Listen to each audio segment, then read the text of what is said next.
Welcome back to another Film Geek movie review. Today, after the day job, I am off to check out the new horror film, It Lives Inside. It Lives Inside tells the story of an Indian American teenager who is struggling with her cultural identity. While she is struggling with her identity, she attracts a demon that feeds on her loneliness and sorrow. And just when she has pushed everyone she loves and cares about away from her, and she is living in absolute loneliness and sorrow, that is when the demon attacks. I guess you can say this demon likes to play with its food. This film looks spooky as hell. It looks very scary, and I will be honest, I don't know a lot about Indian culture, so I don't know if this is like some kind of cultural demon or evil entity or something that exists in Indian culture. So I'm really intrigued by this film. Maybe I'll learn a little bit of some, folk monsters or something too. I always really enjoy learning more about different cultures that I'm not familiar with, and especially when I get the crap scared out of me while I'm doing it. Well, anyways, guys, first I gotta get to the day job, and then after that, I am off to check out It Lives Inside.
Welcome back. Just getting home, and you know what, guys? This movie was pretty damn good and scary. Yes, very, very scary. Alright, let's get this going, shall we?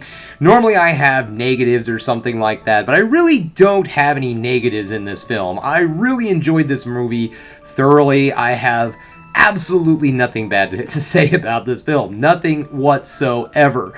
This movie is one of those horror films that makes you just sit on the edge of your seat the entire time. The creature in this film is kind of designed that way because the demon has this ability to be basically invisible, I guess, or cloaking or something like that, basically. And so the creature could be around at any given time, and it's made perfectly clear that it follows somebody. It doesn't always say who it's following, but it's always following someone. So the creature is pretty much always on camera, even though you can't see it. Does that make sense? So you never know when the damn thing's gonna come get ya. And I'm not talking about generic jump scares. In fact, this movie has, I think maybe you could say, yes, there is a good couple solid jump scares, but most of this movie is just the overwhelming tension that starts pretty much right out the gate. This is one of those horror movies that you are in it from the moment it starts. It puts you right into what's going on. And I'm not saying this is like a super exciting roller coaster ride type of film. It's actually just very, I wouldn't say slow paced. I would say evenly paced. Very just middle, and then boom, it'll hit you with something really hard. It never really slows down to where it's boring, but it's not necessarily a non-stop action film too. The intrigue and all of the suspense really does add to the film and the atmosphere of this movie.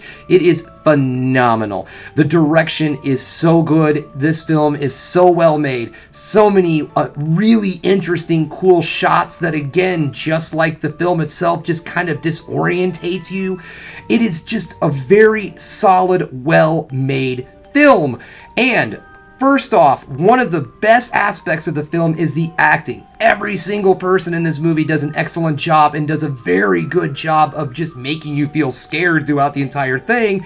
But our lead actor in this film, Megan, I'm hoping I have this right, Suri, did an outstanding job. A new, younger actor. I'm not quite sure of anything I've seen her in before, but she did an outstanding job in this film. She had to just make you feel that she was constantly in fear for her life for pretty much the entire film, and she does an outstanding job. Also, this is a creature feature. So, how is the monster? Well, that's the best part.